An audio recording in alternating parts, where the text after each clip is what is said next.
ये आकाशवाणी रायपुर है। प्रादेशिक समाचार बुलेटिन के साथ मैं अभिलाषा शुक्ला। और अब पेश है आज के मुख्य समाचार।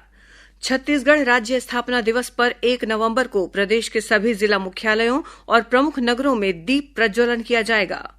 रायपुर नगर दक्षिण विधानसभा सीट के लिए हो रहे उपचुनाव के तहत नाम वापसी के आज अंतिम दिन के बाद कुल 30 उम्मीदवार चुनाव मैदान में हैं।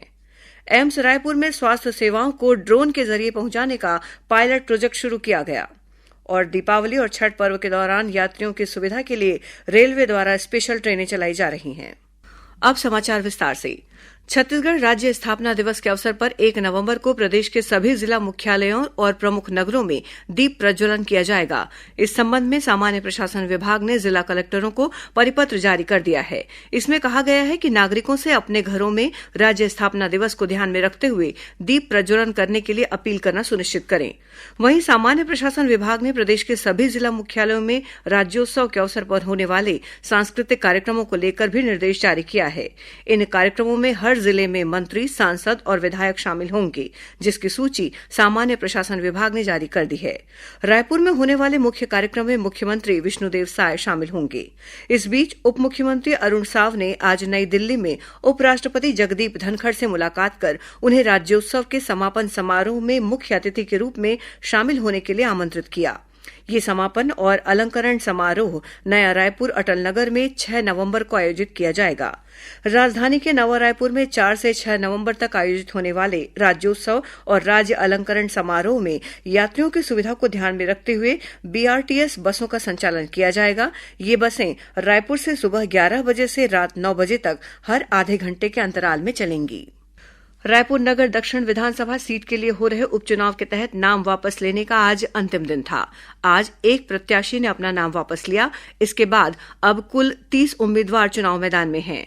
आकाशवाणी समाचार से बातचीत करते हुए रायपुर के उप जिला निर्वाचन अधिकारी उमाशंकर बंदे ने बताया कि नाम वापसी के साथ ही उम्मीदवारों को चुनाव चिन्ह का आवंटन कर दिया गया है। विधानसभा उप निर्वाचन दक्षिण के लिए जो है ना, आज की डेट में 30 कैंडिडेट मैदान में बचे हुए हैं और आज नाम वापसी का आखिरी दिवस था। आज सिंबल अलॉटमेंट के लिए था, तो रिटर्निंग ऑफिसर ने सभी जो कैंडिडेट जिनको सिंबल अलॉट किया जाना था उनको सिंबल अलॉट कर दिए गए। रायपुर दक्षिण विधानसभा सीट पर 13 नवंबर को मतदान होगा। भारतीय जनता पार्टी ने सुनील सोनी को मैदान में उतारा है, तो वहीं कांग्रेस ने आकाश शर्मा को अपना उम्मीदवार बनाया है। इस बीच भारत निर्वाचन आयोग ने रायपुर दक्षिण विधानसभा उपचुनाव के मद्देनजर 13 से 20 नवंबर तक किसी भी तरह के एग्जिट पोल के आयोजन तथा प्रसारण को प्रतिबंधित कर दिया है। प्रधानमंत्री नरेंद्र मोदी ने कल देश में ड्रोन स्वास्थ्य आउटरीच सेवा का शुभारंभ किया। ये सेवा जिन स्वास्थ्य संस्थानों में शुरू की गई है उनमें रायपुर का अखिल भारतीय आयुर्विज्ञान संस्थान एम्स भी शामिल है। प्रधानमंत्री ने इस सेवा का वर्चुअल शुभारंभ किया। इस अवसर पर एम्स रायपुर में आयोजित कार्यक्रम में सांसद बृजमोहन अग्रवाल ने प्रतीकात्मक रिमोट बटन दबाकर इस सेवा को शुरू किया। एम्स रायपुर के कार्यकारी निदेशक और CEO lieutenant general Ashok Jindal ने आकाशवाणी समाचार से बातचीत में बताया कि ये ड्रोन सेवा प्रदेश के दूर दराज के क्षेत्रों में स्वास्थ्य देखभाल की पहुंच बढ़ाने में महत्वपूर्ण साबित होगी।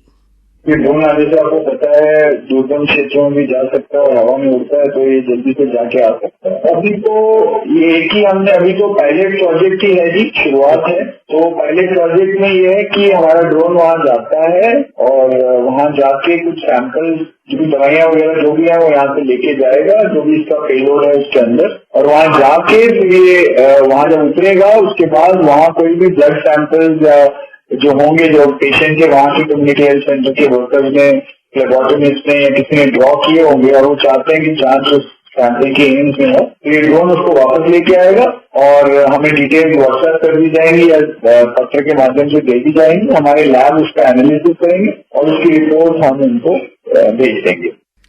बीजापुर जिले में 5 माओवादियों ने पुलिस के समक्ष आत्मसमर्पण किया है। इनमें से एक माओवादी पर 5 लाख रुपए का इनाम घोषित था। आत्मसमर्पण करने वाले इन सभी माओवादियों को राज्य सरकार की पुनर्वास नीति के तहत प्रोत्साहन राशि प्रदान की गई। प्रादेशिक समाचार आप आकाशवाणी रायपुर से सुन रहे हैं। अब आगे बढ़ते हैं बाकी के समाचारों की ओर। दिवाली और छठ पर्व के दौरान ट्रेनों में होने वाली अतिरिक्त भीड़ को नियंत्रित करने और यात्रियों की सुविधा के लिए रेलवे द्वारा स्पेशल ट्रेनें चलाई जा रही हैं। इनमें सनत नगर और रायपुर के बीच 3 फेरे के लिए दीपावली और छठ पूजा स्पेशल ट्रेन की सुविधा दी जा रही है। ये ट्रेन सनत नगर से रायपुर के लिए 31 अक्टूबर और 7 तथा 14 नवंबर को रवाना होगी। वहीं रायपुर से सनत नगर के लिए ये ट्रेन 1, 8 और 15 नवंबर को चलेगी। इस ट्रेन का स्टॉपेज नागपुर, गोंदिया, राजनांदगांव और दुर्ग में भी दिया गया है। बिलासपुर लोकमान्य तिलक टर्मिनल के बीच 1 फेरे के लिए दिवाली स्पेशल ट्रेन की सुविधा यात्रियों को दी गई। इसके तहत कल और आज स्पेशल ट्रेन चलाई गई। वहीं दुर्ग और पटना के बीच 28 और 29 अक्टूबर को 1 फेरे के लिए दिवाली स्पेशल ट्रेन की सुविधा यात्रियों को उपलब्ध कराई गई। रायपुर मंडल के एडीआरएम बजरंग अग्रवाल ने बताया कि यात्रियों की सुविधा को ध्यान में रखते हुए विशेष ट्रेनों के स्टॉपेज के समय को बढ़ाया गया है। एडिशनल ट्रेन हमने हॉलिडे स्पेशल ट्रेन चलाई हैं। उन हॉलिडे स्पेशल ट्रेन की टाइमिंग को देखते हुए उनको हम कम से कम 1 घंटा पहले प्लेटफॉर्म पे प्लेस करेंगे ताकि लोगों को चढ़ने में किसी तरह की तकलीफ ना हो।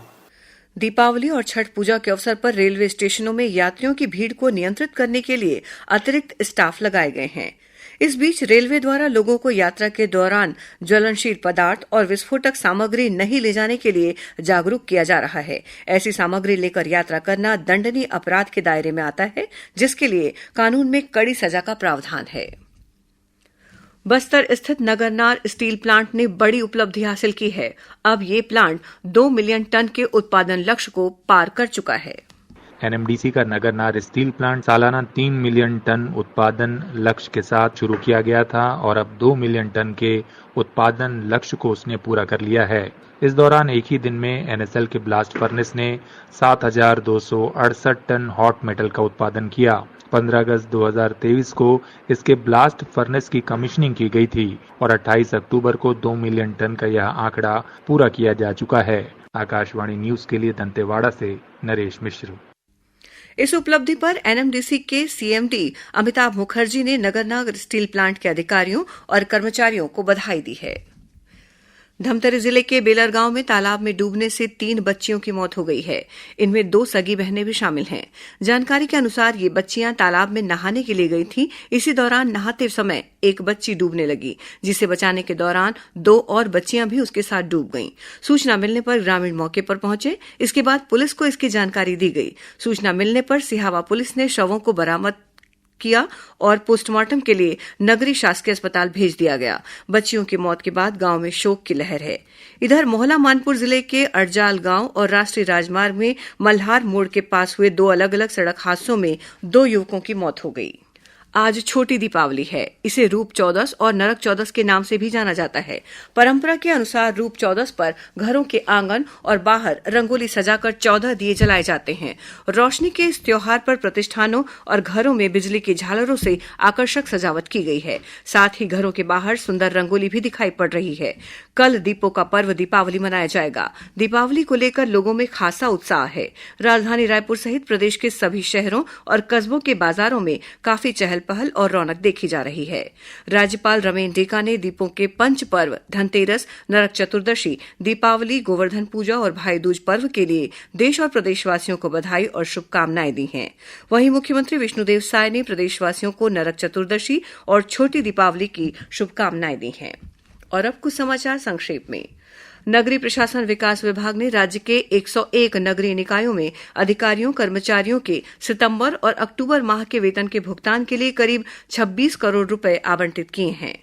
मुख्यमंत्री पंचायत सशक्तिकरण योजना के अंतर्गत कार्यरत राज्य के विभिन्न जिला जनपद पंचायत संसाधन केंद्रों में कार्यरत संकाय सदस्य, डाटा एंट्री ऑपरेटर और चतुर्थ श्रेणी के कुल 330 कर्मचारियों के पूर्व से लंबित संविदा मानदेय में वृद्धि की मांग को पूरा करते हुए करीब 1 करोड़ 76 लाख रुपए का आवंटन जारी किया गया है।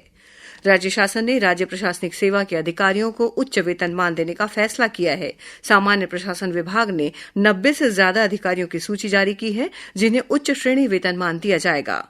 और कोरबा जिले के दीपका स्थित प्लांट में कर्मचारियों ने बोनस की मांग को लेकर आज से काम बंद हड़ताल शुरू कर दी। अंत में मुख्य समाचार एक बार फिर। छत्तीसगढ़ राज्य स्थापना दिवस पर 1 नवंबर को प्रदेश के सभी जिला मुख्यालयों और प्रमुख नगरों में दीप प्रज्वलन किया जाएगा। रायपुर नगर दक्षिण विधानसभा सीट के लिए हो रहे उपचुनाव के तहत नाम वापसी के आज अंतिम दिन के बाद कुल 30 उम्मीदवार चुनाव मैदान में हैं। एम्स रायपुर में स्वास्थ्य सेवाओं को ड्रोन के जरिए पहुंचाने का पायलट प्रोजेक्ट शुरू किया गया और दीपावली और छठ पर्व के दौरान यात्रियों की सुविधा के लिए रेलवे द्वारा स्पेशल ट्रेनें चलाई जा रही हैं। इसी के साथ प्रादेशिक समाचार बुलेटिन समाप्त हुआ। नमस्कार।